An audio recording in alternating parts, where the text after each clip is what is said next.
ఓం శ్రీ సాయి నాథాయ నమః. 24వ అధ్యాయము. బాంద్రాలో హేమద్ పంత్ మెజిస్ట్రేటుగా పనిచేసేవాడు. ఆ సమయంలోనే ఒక దివ్య పురుషుడు పీరు మౌలానా అనే అతను అన్ని కులాలు మతాల వారిని, అన్ని భాషల వారిని వారి ఆశీస్సులచే పావనము చేసేవారు. హేమద్ని కూడా కలవమంటూ అతని మిత్రుడు సలహా ఇచ్చాడు. అయినా హేమద్ వెళ్ళలేదు. చివరికి షిరిడీలో స్థానం లభించింది పంతుకి. విహెచ్ ఠాకూరు ప్రభుత్వ రెవెన్యూ శాఖలో పనిచేస్తూ వడ్గాం పట్టణానికి వెళ్ళాడు. అక్కడ అప్ప అనే సుప్రసిద్ధ కర్ణాటక యోగిని చూశాడు. ఠాకూరు వెళ్ళేసరికి అతనికి అక్కడ విచారసాగరము అను ఆధ్యాత్మిక గ్రంథాన్ని ఆ యోగి పుంగవుడు భక్తులకు వినిపిస్తున్నాడు. కొంత విని ఠాకూరు ఆ యోగిని అనుమతి అడిగాడు. వెళ్ళిరానా స్వామి అంటూ, నీకు ఈ గ్రంథము చాలా ఉపయోగిస్తుంది. దీన్ని చదువు నాయనా. నీవు నీ ఉద్యోగ ధర్మము మీద ఉత్తర దిశకు వెళ్ళి ఒక అవతార పురుషుని చూస్తావు. అతని వల్ల నీకు శుభము ఆనందము కలుగుతుంది అంటూ చెప్పాడు ఆ యోగి. ఠాకూరు జున్నూరుకి బదిలీ అయి వచ్చాడు. లోతైన లోయ దాటుటకు దున్నపోతునెక్కి వచ్చాడు. నానా అతనికి మిత్రుడైనాడు. బాబా గురించిన వెన్నో విషయాలు నానా ఠాకూర్కు చెప్పాడు. నానా షిరిడీకి పయనమయ్యాడు. అతన్ని కూడా రమ్మనగా నాకు కోర్టు పని ఉందన్నాడు. కోర్టు పని వాయిదా పడిందని తెలిసి నానా వెళ్ళగానే ఠాకూరు కూడా షిరిడీకి చేరాడు. బాబాని దర్శించి సాష్టాంగ నమస్కారాలు చేశాడు. ఆనంద బాష్పాలు రాల్చాడు. అది చూసి బాబా, నాయనా, అప్ప చాలా తేలిగ్గా నీతులు బోధించాడు. ఇక్కడికి రావటం ఎంత కష్టమైనదో కదా. నానే ఘాటు దాటడానికి చివరికి దున్ననెక్కి వచ్చావు కదా. పాపం. అంతే మరి. ఈ వేదాంతము ఎంతో కష్టమైనది. చాలా పట్టుదలతో కృషి చేయాల్సి ఉంటుంది అంటున్న బాబావారి మాటలకు అర్థం ఎవరికి అర్థమైనా కాకున్నా ఆ దివ్య వాక్యామృతంలో గల పరమార్థం ఠాకూర్కే తెలిసింది. అప్పటి నుంచి ఠాకూర్ కూడా సంస్థానంలో ఒకడైపోయి బాబా పవిత్ర పాద పద్మాలను ఎన్నటికీ విడిచిపెట్టలేదు. అనంతరావు అనే అతను పూణే నివాసి. పుస్తకాలు బాగా వల్లించేవాడు. షిరిడీకి వచ్చి బాబాని దర్శించాడు. బాబా, నేను సమస్త పురాణాలు సారాంశము సకల శాస్త్రాలు చదివాను. నేను మహాపండితుడిని. కానీ నాకు శాంతి అన్నది లేదు. అది మీరే నాకు కలిగించాలి అన్నాడు. అప్పుడు బాబా అందరికీ కలిపి ఒక కథను చెప్పారు. ఒకసారి ఇక్కడికి ఒక వర్తకుడు వచ్చాడు. అతని ముందు ఒక ఆడగుర్రము లద్ది వేసింది. అది 9 పిడకలు అయింది. అది అతను తన పంచె చెరుగున భద్రముగా దాచుకున్నాడు. బాబా మాటలు అనంతరావు పాటంకర్కు అర్థం కాలేదు. కేల్కర్కు కూడా అర్థమవలేదు. అయితే ఇక్కడ భగవంతుని అనుగ్రహమే ఆడగుర్రము. 9 లద్దీలంటే నవవిధ భక్తి మార్గాలు. 1 శ్రవణము అంటే వినుట, 2 కీర్తన అంటే పాడుట, 3 స్మరణము, 4 పాదసేవనము, 5 దాస్యము, 6 సఖ్యము, 7 వందనము, 8 ఆత్మనివేదనము, 9 అర్చనము. వీటిలో ఏది చేపట్టినా భగవంతుని మెప్పు కృప పొందవచ్చును. భక్తి లేని మనసు లేని సాధనలు దుర్వినియోగములు, నిష్ప్రయోజనములు. భక్తితో శాంతి లభిస్తుంది, ఆనందం ఉంటుంది అని చెప్పారు బాబా. పాటంకర్కే కాదు, అక్కడున్నందరికీ బాబా చమత్కార బోధనల వలన జ్ఞానోదయమైంది. పండరీపురము నుంచి ఒక న్యాయవాది షిరిడీకి వచ్చి బాబా వారిని దర్శించుకున్నాడు. దక్షిణ కూడా ఇచ్చాడు. బాబా వారిని వెనుకనుక ఏవేవో అనుకునే ఈ మనుష్యులు ఎంతటి హాస్యాస్పదులో కదా. దక్షిణలు కూడా ఇస్తారు, ఏమీ ఎరగనట్లు అన్నారు బాబా. ఆ మాటలు ఎవరిని చలింపచేయకున్నా ఆ న్యాయవాదిని మాత్రం గుండెల్లో గుచ్చుకునేలా చేశాయి. అతనప్పుడేమి మాట్లాడుకున్నా ఆ తరువాత కాకాతో అన్నాడు. న్యాయవాదులంతా కలిసి జడ్జి గారిని హేళన చేస్తూ, మందులు లేకుండా మసీదుకి వెళ్ళినంత మాత్రాన రోగాలు తగ్గుతాయా అంటూను బాబా గారిని హేళన చేస్తున్నట్లుగాను మాట్లాడారు. నేను ఉన్నాను వారిలో. అందుకే బాబా చురక తగిలించి నా కనులు తెరిపించారు. చాటుగా అయినా సరే ఎవరిని నిందించరాదంటూ గుణపాఠం చెప్పారు. బుద్ధి వచ్చిన వాడై చెంపలు వేసుకుంటూ అన్నాడా న్యాయవాది. ఓం శ్రీ సాయి నాథాయ నమః.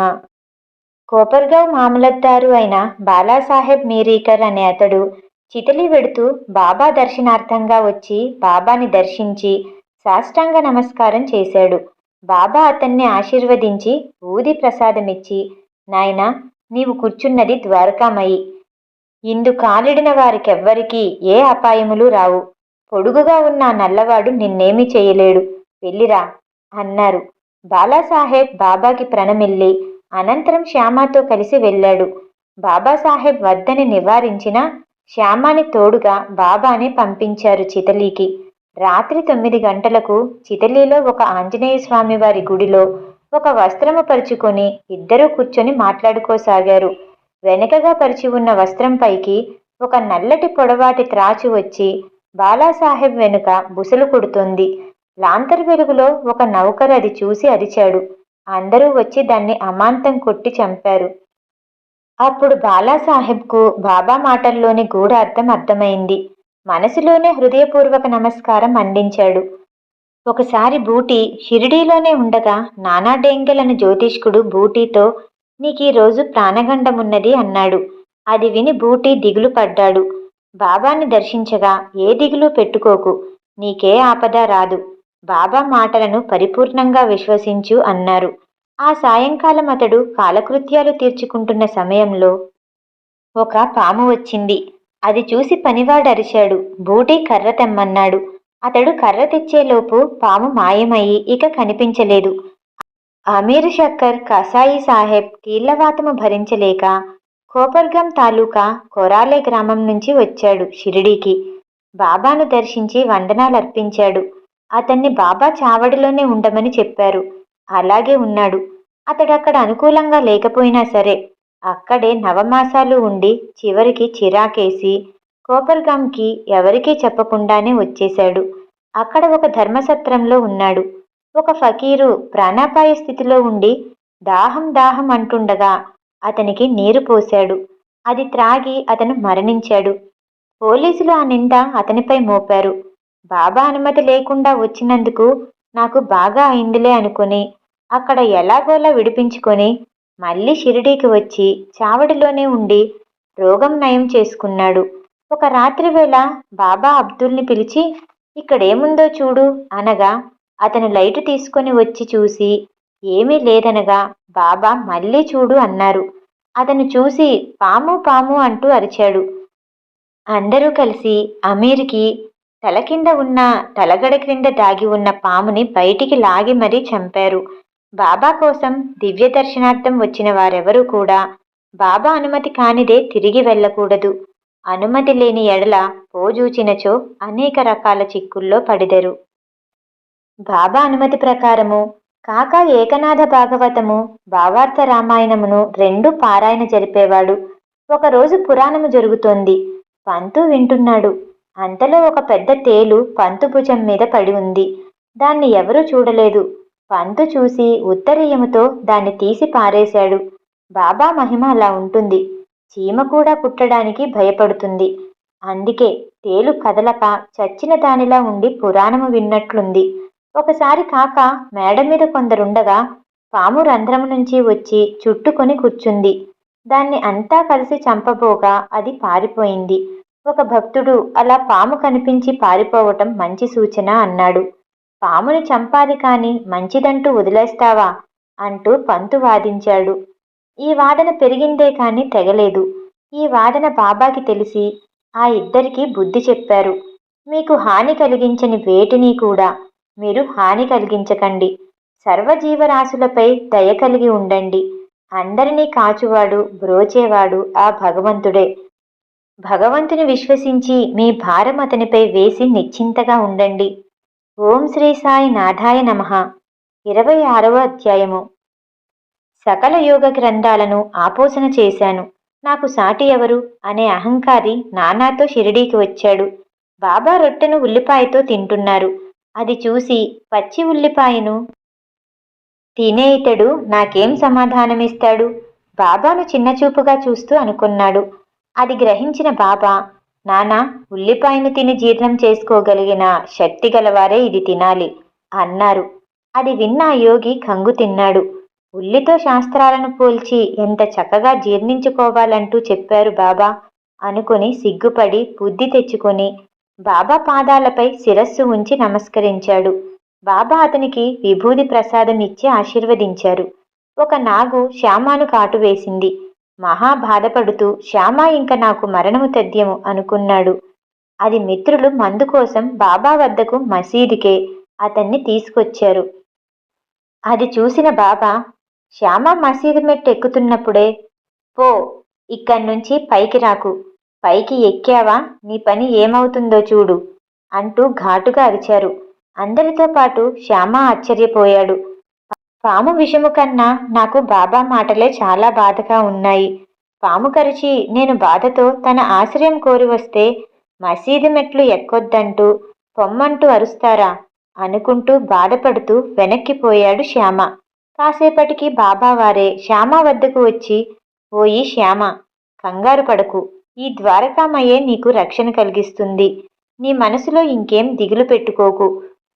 పోయి హాయిగా ఇంట్లోనే ఉండు, ఇంక బయటికి ఎక్కడికి వెళ్ళకు అంటూ ఇంటికి పంపారు.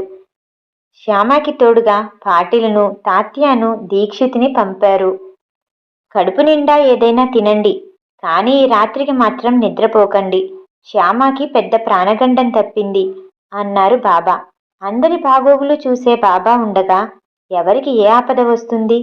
బాబా రాణిస్తారా? షిరిడీలో కలరా దారుణంగా పెరిగిపోయింది. ఆ మహమ్మారికి గ్రామస్తులంతా భయపడిపోతున్నారు. పొరుగురు వారిచ్చటకు రావటము, ఇక్కడి వారు పొరుగురుకు వెళ్ళటము, ఇటువంటివన్నీ నిషేధించారు. పొరుగురు నుంచి కట్టెలు కూడా షిరిడీకి రానివ్వటం లేదు. గ్రామ పంచాయతీ వారు మేకపోతులను ఊరిలో పోయనివ్వటం లేదు. బాబాకి ఇదంతా ఒక తంతులా అనిపించింది. అదే సమయంలో ఒక కట్టెల బండి పొరుగురు నుంచి షిరిడీ గ్రామానికి రాబోయింది. అది చూసిన గ్రామ ప్రజలు ఆ బండిని అడ్డుకొనగా బాబా వచ్చి ఆ బండిని మసీదుకు తీసుకుని వచ్చారు. బాబాని ఎవరూ అడ్డుకొనలేరు కదా. గ్రామస్తులు చూస్తూ ఊరుకున్నారు. నిత్యం హోమాగ్ని వెలిగించే సోమయాజీ బాబా అని ఎవరికి తెలీదు. అందుకే ఎక్కువగా కట్టెలు కొని ఉంచేవారు. ఒకరు ఒక ముసలి మేకపోతుని తెచ్చారు. బడే బాబా అక్కడే ఉండటం చూసి, బాబా, ఈ మేకతలని ఒక్క వేటుతో నరికివెయ్యి అని అతనికి ఆజ్ఞ వేస్తూ అన్నారు. బడే బాబా అంటే బాబాకు చాలా ఇష్టము, గౌరవము. మసీదులో తన పక్కనే కూర్చుండపెట్టుకునేవారు. మొదట చిలుమును అతనికిచ్చి అనంతరము తాను పీల్చేవారు.